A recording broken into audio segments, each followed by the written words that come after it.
各位朋友，大家好，我是在台湾执业超过30年的家庭医学科医师。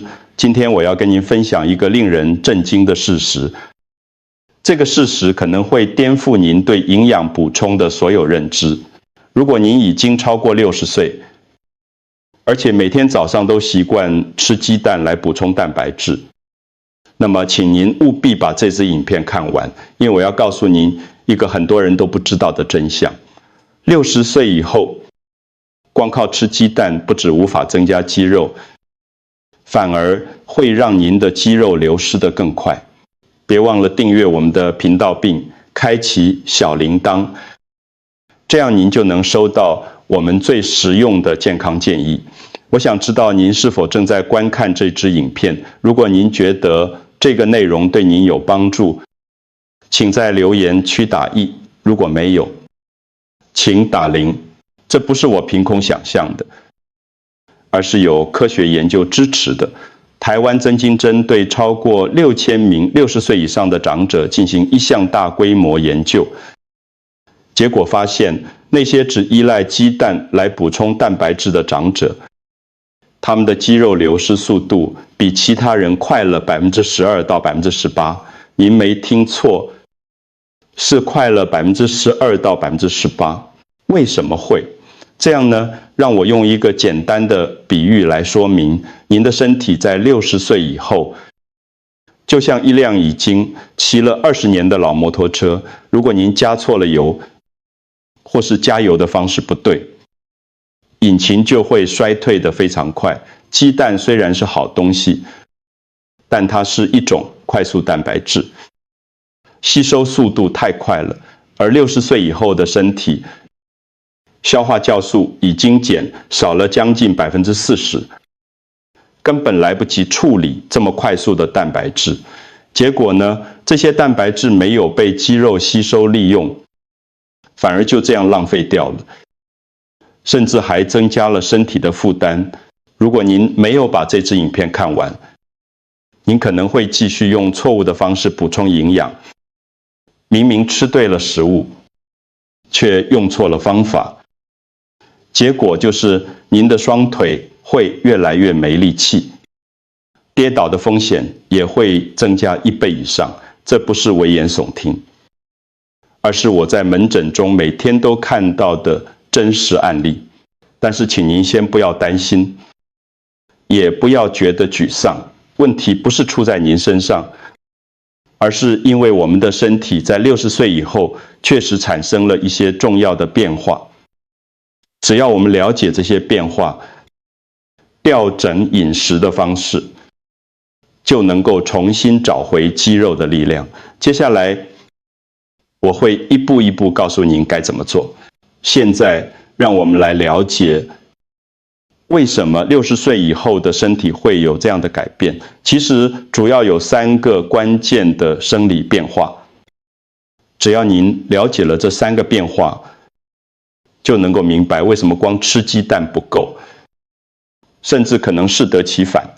第一个变化是蛋白质的吸收速度问题。鸡蛋是一种快速蛋白质，它在胃里很快就被分解了，大约2到3个小时就进入血液。这对年轻人来说没有问题，因为年轻人的肌肉可以快速吸收利用。但是对于60岁以上的长者来说，您的身体需要的是慢速蛋白质，就像我们照顾蝴蝶兰一样。如果一次浇太多水，水就会从盆底流出来，植物根本吸收不到。您的肌肉也是一样的道理，快速蛋白质来得太快，肌肉来不及吸收，就浪费了。第二个变化是消化酵素大幅减少。研究显示，60岁以后，我们体内负责分解蛋白质的消化酵素会减少大约40%。这意味着什么呢？意味着您的身体处理蛋白质的能力变慢了。如果蛋白质来得太快太多，身体根本来不及处理，反而造成负担。第3个变化是白氨酸的需求量改变了。白氨酸是一种非常重要的氨基酸，它是启动肌肉合成的关键。年轻人只需要少量的白氨酸就能启动肌肉生长，但是60岁以后，您需要的白氨酸量是年轻人的1.5倍以上，而且更重要的是，这些白氨酸必须要持续供应，而不是一次大量涌入。这就是为什么单靠鸡蛋不够的原因。因为鸡蛋虽然含有白氨酸，但它释放得太快了，无法提供持续稳定的供应。了解了这3个变化之后，您就会明白，60岁以后补充蛋白质，重点不是吃得多，而是要吃得对，吃得巧。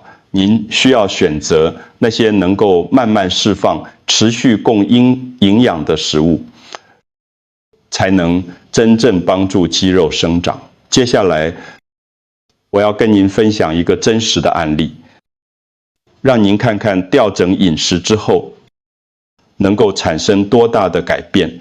现在我要跟您分享一个让我印象非常深刻的真实案例。这位患者是住在台北的林伯伯，今年74岁。林伯伯退休前是一位中学老师，退休后一直很注重健康，每天早上都会吃2颗鸡蛋，因为他听说鸡蛋可以补充蛋白质，对身体好。但是大约1年前，林伯伯开始发现自己的腿越来越没力气。他住在4楼的公寓，以前爬楼梯很轻松，但现在爬到2楼就要停下来喘气。他的女儿也注意到，爸爸走路变得比较慢，有时候孩子踉跄一下，好像快要跌倒的样子。林伯伯自己也很担心，因为他有一个邻居就是因为跌倒而卧床不起的。女儿带林伯伯来找我检查，我帮他做了详细的身体评估，发现他的肌肉量在过去1年离减少了25%。林伯伯听了很惊讶，他说：“医师，我每天都有吃鸡蛋补充蛋白质啊，怎么肌肉还是流失的这么快？”我跟林伯伯解释了刚才提到的那3个生理变化，然后建议他改变早餐的内容。我请他不要再单纯只吃鸡蛋，而是改成吃半碗软质的瑞克塔起司，再加上一些磨碎的水果。瑞克塔起司含有一种叫做酪蛋白的慢速蛋白质，它可以在身体里慢慢释放，持续6到8个小时供应营养给肌肉。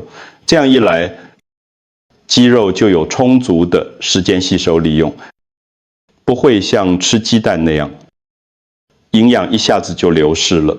林伯伯听了我的建议，回家后就开始调整饮食。一开始他还有点半信半疑，但是他决定试看。结果6个星期之后，他回来复诊，整个人的状态完全不一样了。检测报告显示，他的肌肉量增加了15%。更重要的是，他告诉我：“医师，我现在爬楼梯不用中途休息了，可以直接从1楼爬到4楼。”那天林伯伯离开诊间之前，跟我说了一句让我非常感动的话。他说：“医师啊，我本来以为像我这个年纪已经没希望了，没想到只是改变1餐早餐，我的人生就真的改变了。”林伯伯的故事让我深深体会到，很多时候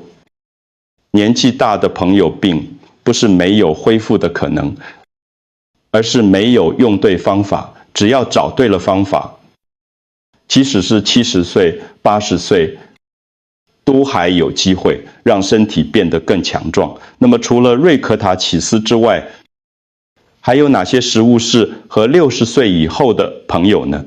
接下来我就要跟您分享4种非常重要的夜间基础食物。现在让我来跟您介绍4种非常适合60岁以后食用的夜间基础食物。为什么叫做夜间食物呢？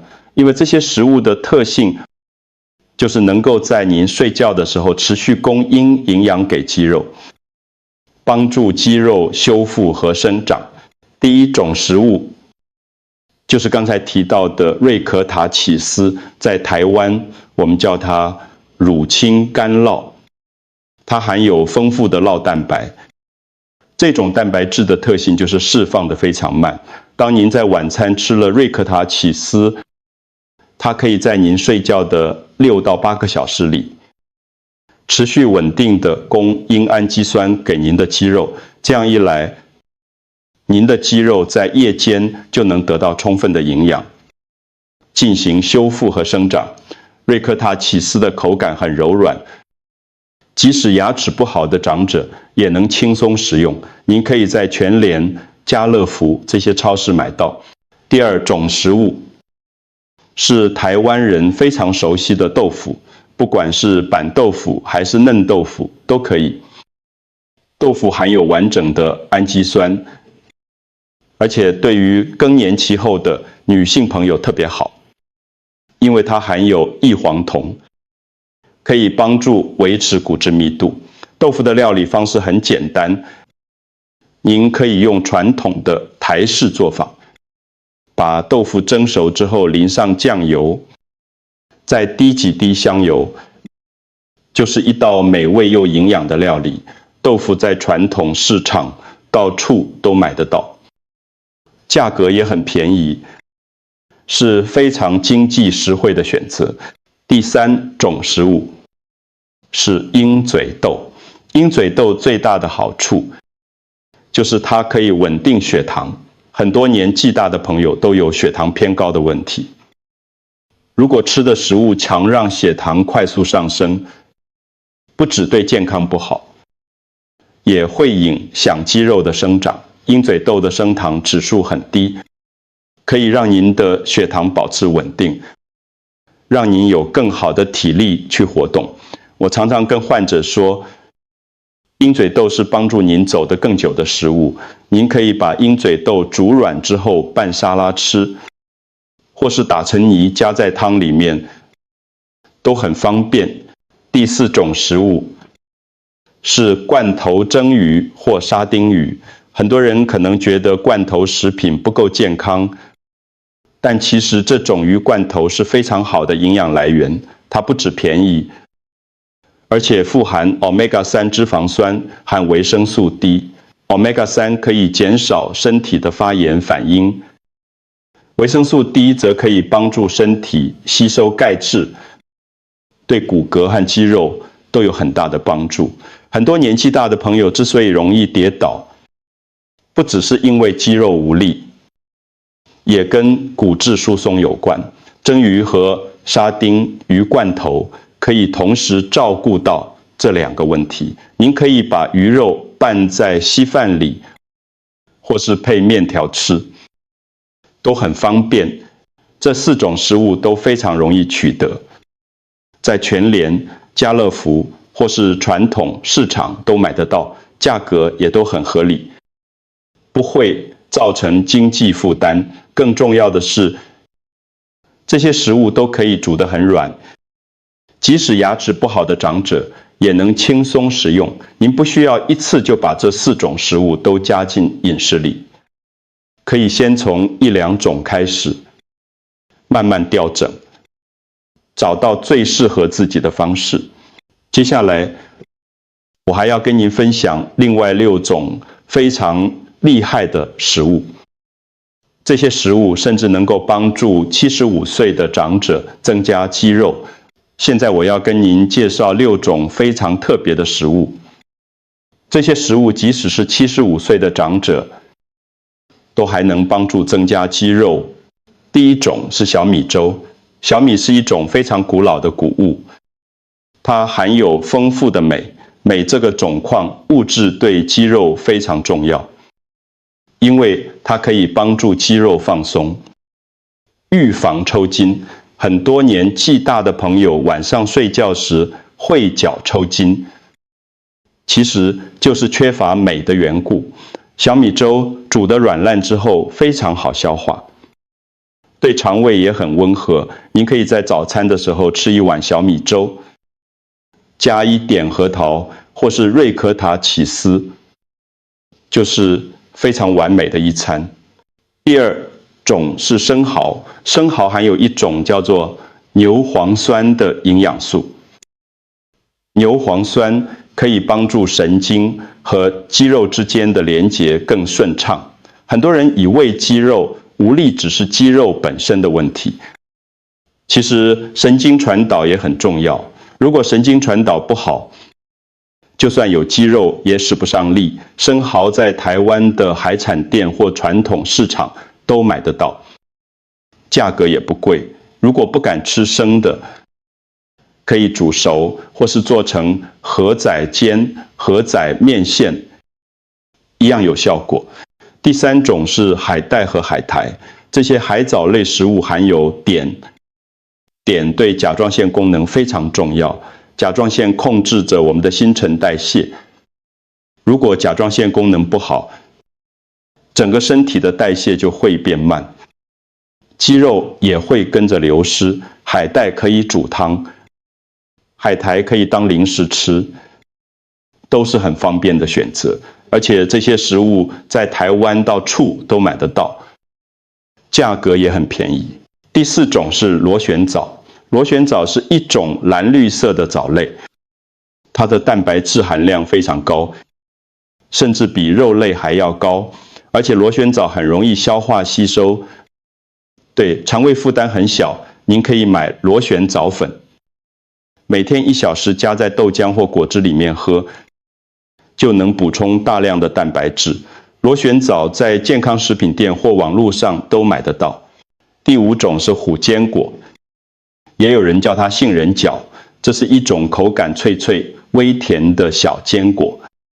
它含有丰富的纤维和健康的脂肪，可以帮助维持血糖稳定，也能提供长效的能量。很多年纪大的朋友容易饿，但又不敢吃太多，怕血糖升高，虎坚果就是很好的零食选择，既能止饿，又不会造成血糖波动。您可以每天吃1小把当点心。第六种是台夫谷，台夫谷是一种非常小的谷物，但营养价值却非常高。它含有丰富的铁质、钙质，还有帮助制造胶原蛋白的营养素。胶原蛋白不只对皮肤好，对关节和肌肉也很重要。台夫谷可以煮成粥，口感软糯，很适合年纪大的朋友食用。我想跟您分享一个住在台中的陈奶奶的例子。陈奶奶今年78岁，她被脚抽筋困扰了整整10年，每天晚上都会痛，行好7次。她来找我的时候，整个人看起来非常疲惫，因为长期睡眠不好。我建议她在饮食里加入海带和坚果，补充镁和矿物质。2个星期之后，她回来复诊，告诉我抽筋的情况减少了70%，她终于可以好好睡觉了。这6种食物都很容易取得，您不需要全部都吃，可以挑其中几种加进您的饮食里，重点是要持续，而不是一次吃很多然后就放弃了。听到这里，可能有些朋友会觉得有点紧张，心想：医师，您刚才说了这么多种食物，我哪记得住？我也做不到每天都吃这么多种啊。林管，请您放心，我完全理解您的担心，所以现在我要跟您分享3个非常重要的原则。这3个原则会让您觉得轻松很多。第一个原则，您不需要把所有食物都吃到。我刚才介绍了10种食物，但您只要挑其中3到4种，每个星期轮流吃就可以了。比如说，这个星期您吃豆腐、蒸鱼罐头和小米粥，下个星期您换成瑞可塔起司、鹰嘴豆和海带，这样就很足够了。重点不是吃的多，而是吃的持续。第二个原则，重要的是坚持，不是完美。有些朋友很认真，会想要做得很完美，但一旦有一天没做到，就觉得自己失败了，然后就完全放弃，这样反而不好。您只要做到大概就可以了。比如说，一个星期里有5天吃到这些食物，那就已经很棒了，不要给自己太大的压力。第3个原则，选择是放慢的食物，不要让血糖震荡。我们刚才提到的这些食物，都是属于慢速营养的食物，它们不会让您的血糖忽高忽低，血糖稳定，身体才能专心把营养送到肌肉里去。如果要用一个比喻来说明，60岁以后的身体就像照顾发财树一样，如果一次浇太多水，树反而会烂根，少量多次持续供应才是最好的方法。接下来，我要给您一份完整的一日菜单，让您知道该怎么安排一整天的饮食。现在我要给您一份完整的一日菜单范例。这份菜单是专门为60到85岁的朋友设计的，您可以照着这个菜单来安排，也可以根据自己的喜好做一些调整。早上7点，早餐时间，您可以吃一碗小米粥或台夫粥，里面加几颗核桃，再加1汤匙的瑞可塔起司。那为什么要这样搭配呢？因为小米粥和台夫粥提供稳定的能量，核桃提供健康的脂肪，瑞可塔起司提供慢速蛋白质，这样的组合可以让您的血糖保持稳定，肌肉也能得到持续的营养供应，一整个上午都会有精神。中午12点，午餐时间，您可以吃一份豆腐拌芝麻酱，配上一些蔬菜沙拉，再加一点煮软的鹰嘴豆。豆腐和鹰嘴豆都含有完整的氨基酸，这是肌肉生长最需要的营养。蔬菜提供维生素和纤维，芝麻酱则提供钙质和健康脂肪。这样的午餐既清爽又营养，不会让您觉得太饱太撑，影响下午的活动。下午6点，晚餐时间，您可以吃一罐蒸鱼或沙丁鱼罐头，拌在稀饭里或是配面条吃都可以。如果您喜欢汤，也可以把鱼肉加在汤里面。蒸鱼和沙丁鱼富含 Omega-3 脂肪酸，可以减少身体的发炎反应，这对于肌肉的修复非常重要。晚餐不要吃太饱，因为吃太饱反而会影响睡眠品质。晚上9点，睡前时间，这是非常重要的黄金时刻。您可以喝半碗温热的豆浆，或是吃半碗瑞可塔起司。为什么睡前要吃这些呢？因为我们的肌肉在睡眠时会进行修复和生长。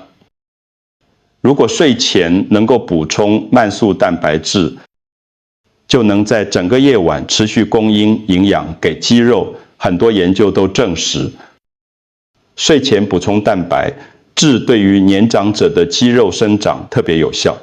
如果中间肚子饿了，您可以吃一小把坚果当点心，比如杏仁角或虎坚果，这些坚果可以提供能量，又不会让血糖升高，是很理想的零食选择。这份菜单看起来好像很复杂，但其实都是很简单的料理，不需要花很多时间准备，而且这些食材在台湾都很容易买到，价格也都很合理。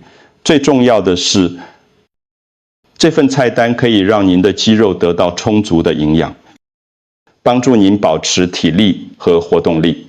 接下来，我知道很多朋友对于这样的饮食方式，可能孩子有一些疑问，所以我准备了几个最常见的问题来回答。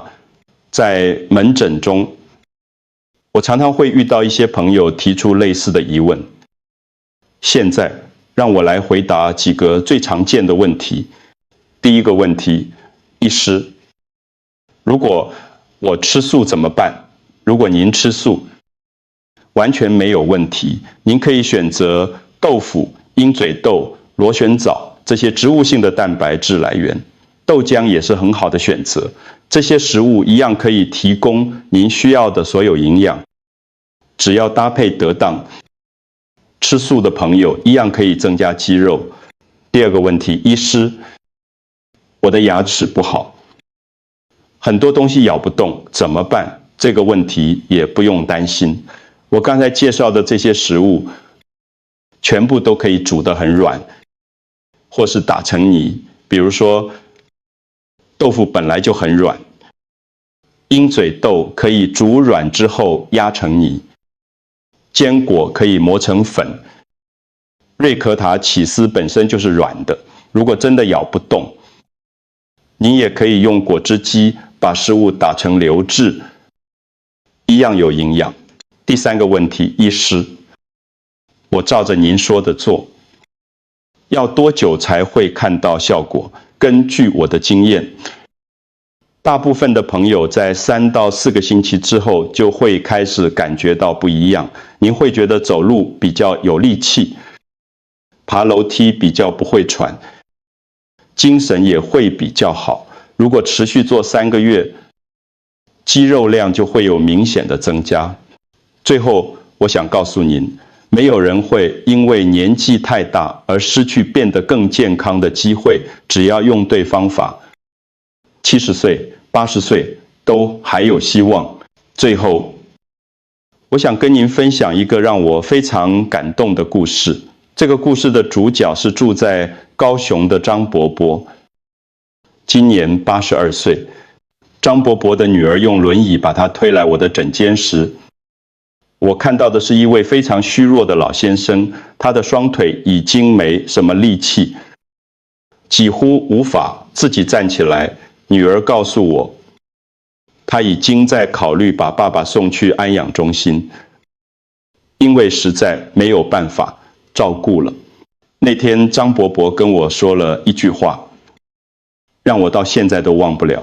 他说，医师，我不想成为女儿的负担。说这句话的时候，他的眼眶是红的。我帮张伯伯做了详细的检查，发现他的问题主要就是严重的肌肉流失，他的饮食习惯一直都不太好，常常随便吃一点就打发了。我知道要让一位82岁的老先生突然改变饮食习惯并不容易，所以我给他开了一份非常简单的饮食计划。早餐吃小米粥加一点瑞可塔起司，午餐吃豆腐和鹰嘴豆，晚餐吃一罐蒸鱼配稀饭，睡前喝半碗温豆浆，就这么简单。女儿答应我会帮忙准备这些食物，我请他们1个月后回来复诊。1个月后，张伯伯再来的时候，我看到他可以自己扶着助行器走进诊间了。虽然走得很慢，但是他确实是自己走进来的。女儿说，爸爸这1个月来每天都很认真地照着饮食计划吃。2个月后，张伯伯不用助行器也能走了，他可以自己从卧室走到客厅。4个月后，他可以自己下楼散步了。虽然只能走几分钟，但对他来说已经是很大的进步。5个月后，张伯伯居然开始自己做早餐给女儿吃。女儿告诉我的时候，眼眶都湿了。她说，医师，我爸爸已经好多年没有进过厨房了。到了第6个月，张伯伯自己一个人走进诊间，不是坐轮椅，不是辅助行器，而是自己慢慢走进来的。那天他跟我说：“谢谢医师。”我又觉得自己是一个有用的人了。张伯伯的故事告诉我们，正确的饮食不只是让我们的肌肉变强壮，更重要的是，它让我们重新找回自尊、自主生活的能力，以及身为人的尊严。年纪大了，不代表就要失去这些东西。我常常跟我的患者说，年纪不会决定您还能做什么，您的习惯才会决定。只要您愿意改变，愿意坚持，即使是80岁，都还有机会让生活变得更好。我知道很多年纪大的朋友最害怕的就是跌倒，您害怕一旦跌倒了，就可能再也站不起来了。您也害怕成为子女的负担，担心自己不能再照顾自己，必须依赖别人。这些担心我都理解，因为我在门诊里每天都听到这样的心声。